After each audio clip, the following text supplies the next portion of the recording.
all of these really old school exercises like push-ups or pull-ups. Star jumps. They do like jumping jacks. They do really weird things like deadlifts, stuff like that. But they do it one after the other in really short time intervals. And like you're supposed to, like the workout only takes 12 minutes. Wow. But if you do it right, I think like some people actually get so fatigued they throw up. So like you really push your body to the limit. Well, that is extreme. It is extreme. Although I'm probably saying it wrong. Yeah. So, but it's actually this big craze where people do more natural body movements, and you never do the same thing twice. You're not supposed to get into a routine. You always do things different. You do it like spontaneously, or you set yourself a program? I think that, well, there's a whole website. You can go to the CrossFit website and they explain it all. Yeah. But it looks pretty cool. It's like not your typical gym type workout. CrossFit sounds like something you do on a BMX or something. Right. Exactly.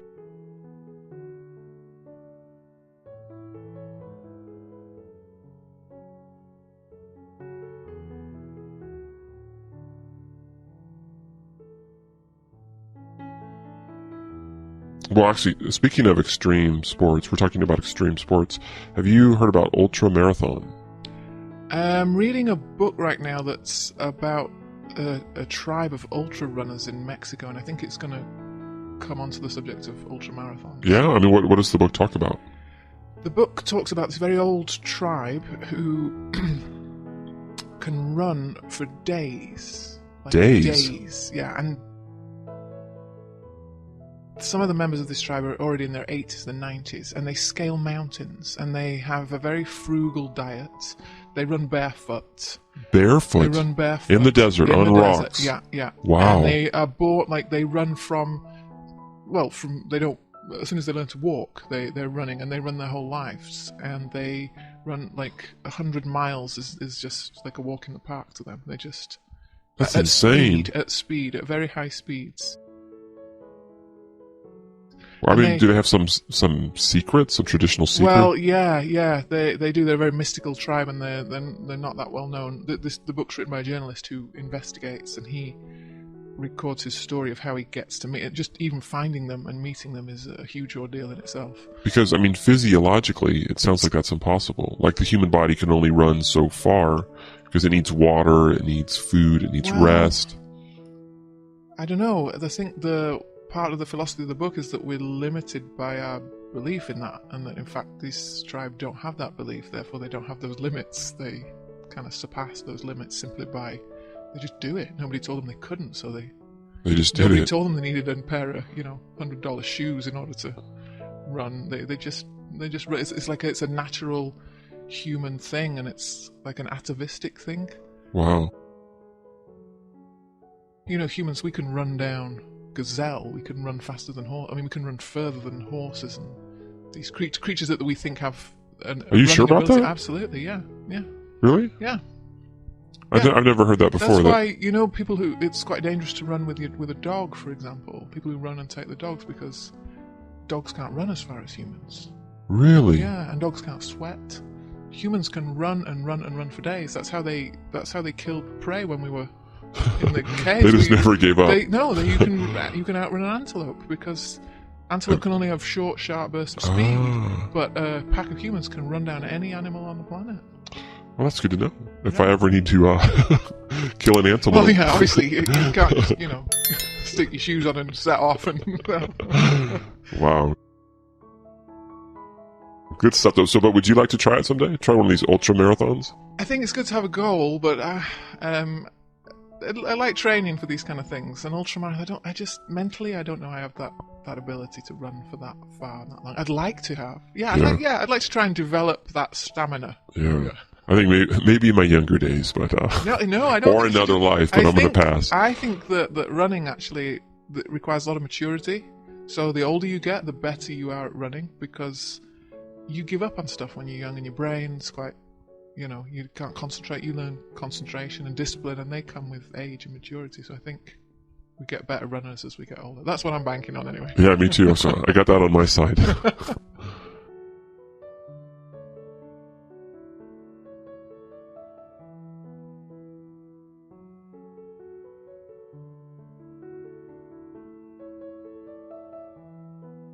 So, Juliet, now you are a parent, That's right. and have you heard of all these terms that we have in the U.S. for different types of parents? I wonder if you have them in the U.K. You mean like soccer mom, stuff like that? Exactly. That's the only one I've heard of, actually. Okay, so what do you think a soccer mom is? What have you heard?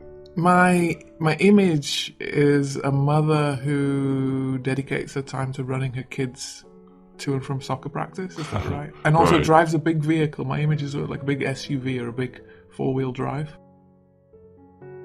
Right. I think it's like a parent that has many scheduled events for their child. Okay. So like And maybe runs they have between swim them. class, soccer practice, ballet, stuff like that. Oh, maybe I'm a little bit of a soccer mom. Yeah, I think I think it's a good term. Like I think a soccer mom usually is considered a caring parent, Okay. and they try to have their child do like Must be productive things. quite an affluent, perhaps middle class kind of parent. Yeah, exactly. Now we have the equivalent. It's called a NASCAR dad. Is NASCAR some kind of car racing? Yeah, basically it's just these cars. They run right around in a circle. It's kind of like horse racing for cars. They just go round and round. But yeah, so I guess it's the same thing. It's just a dad who's really into his kids. Spends a lot of time with his kids.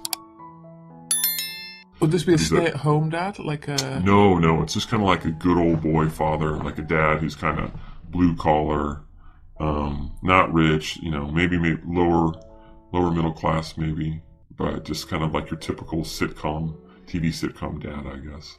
But that's nice. Takes his kids everywhere. That's nice. Yeah. Involved in the. Yeah, like a involved NASCAR in dad the- would probably take his sons hunting and maybe take his daughter shopping and stuff like that.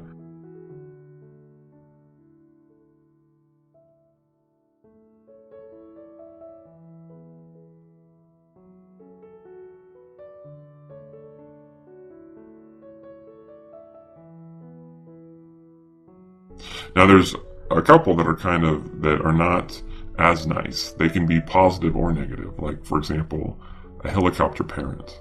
A helicopter parent. What's that? So a helicopter parent is basically a parent that just hovers over their child all the time. They're always worried about their child.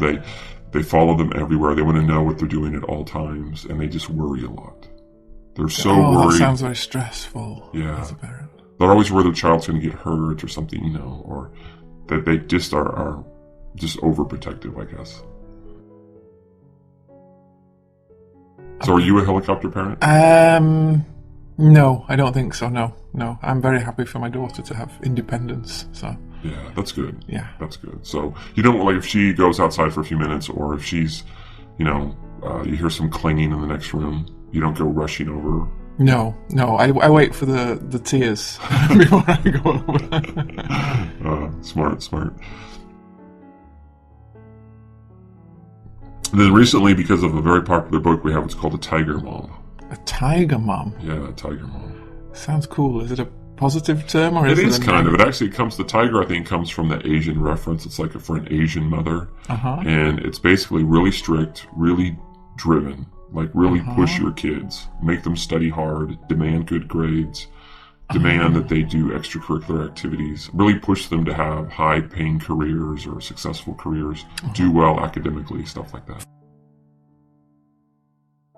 From very young, does this? From very young. The woman wrote a book. I think it's actually called Tiger Mom, and she was a Yale professor, and I think she was of Chinese ancestry, and she raised these very successful daughters. So she wrote a book basically saying you need to be strict and push your kids and demand excellence. I think that's what she wrote. Is the tiger? Is it reference to like the Chinese horoscope? Then maybe like the characteristics of the tiger for that year. No, actually, I just think it has to do with being a tiger comes from Asia. I think that's it. Well, a tiger does have a pretty kind of aggressive or driven sort of image. Like Right. when a tiger gets something in its sights, like it goes for it. Totally. No, So- I'm not so much a tiger mom. So no. you're a soccer mom? More of a soccer mom, I think. Yeah. That's good. Yeah, that's what I would want, a soccer mom. Soccer mom. Yeah.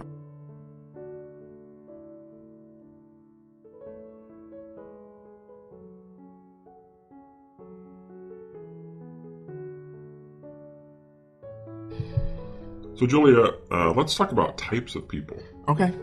All right, first one. Are you a fitness freak? A fitness freak. I'm fairly fit, but I'm not a freak. No, I'm not a fitness freak, no. Oh, so you exercise, but it's not like you do it all the time. No, and I do some unhealthy stuff as well. I like to drink, and I'm a former smoker, and I'm not a fitness freak. Right, yeah, I think, a fitness freak is like somebody who exercises compulsively. I indulge in bad stuff too, so no, I'm not a fitness freak. Okay, so that leads us to the next question. Are you a party animal? Not anymore. I'm too old now. But when you were younger, you were a party animal. Yeah, I'd say that was probably the type that I most fitted into. Oh, nice. I was never a party animal. No, I've always been pretty tame.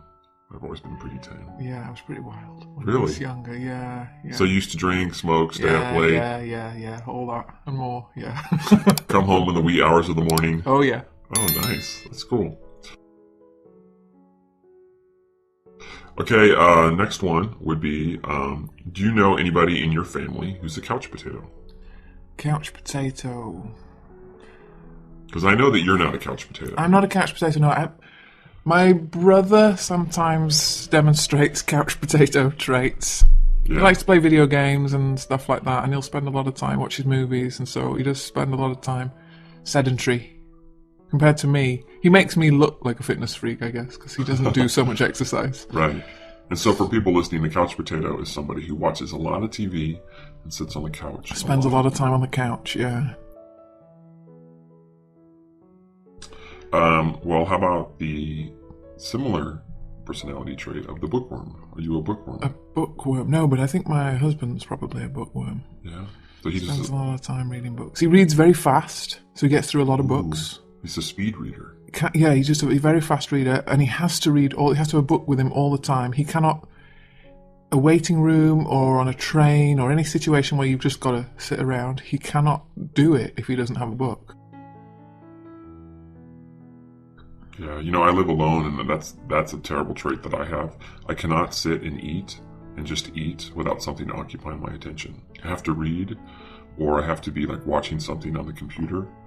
And if I go to a waiting room or anything like that, or I'm on a plane, I'm the same. I have to have something to read. It drives me nuts. See, I can't read on transport because I get sick. It makes me sick, makes me nauseous. I get seasick. Yeah. So I don't have a habit of reading on a bus or a car. Oh my God, no, I can't read. There's no way. But my husband reads everywhere all the time. Oh, that's cool.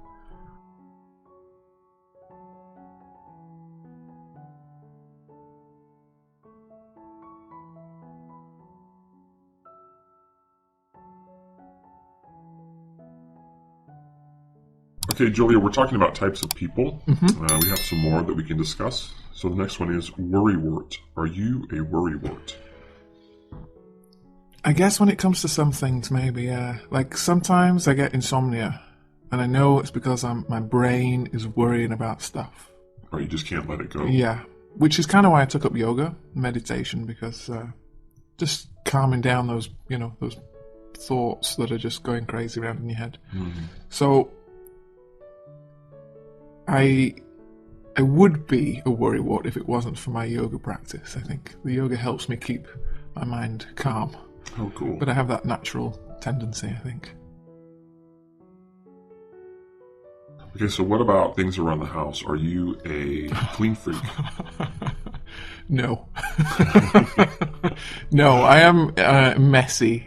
Like, ridiculously messy. I don't see mess. I don't see it. It's like a blind spot. So you're a slob? Yeah, kind of, yeah. And this is the one thing that drives my husband crazy, because he's very tidy, he's very clean, very neat. Likes so you guys things to go. Yeah, he likes things to go in the proper place, and he likes things to be tidied up, put away. And for him, it's very sort of a therapeutic thing. It's, I guess, the mirror of his mental state. If there's a mess going on, he feels uneasy, so he needs to tidy up in order to kind of be focused and calm. I'm kind of the opposite. If everything's too tidy and neat, I get a bit freaked out. I'm comfortable in mess. Very good. Comfortable in mess. Comfortable in chaos. Yeah. Well, that leads us to the next one. Maybe this relates to your husband. Mm-hmm. Is he a control freak? Yes. Absolutely. He is, yes. So He can you likes to be- explain what a control freak is? Control freak is someone who likes to be in control, has to be in control all the time of all things. And if there's disorder or something's left.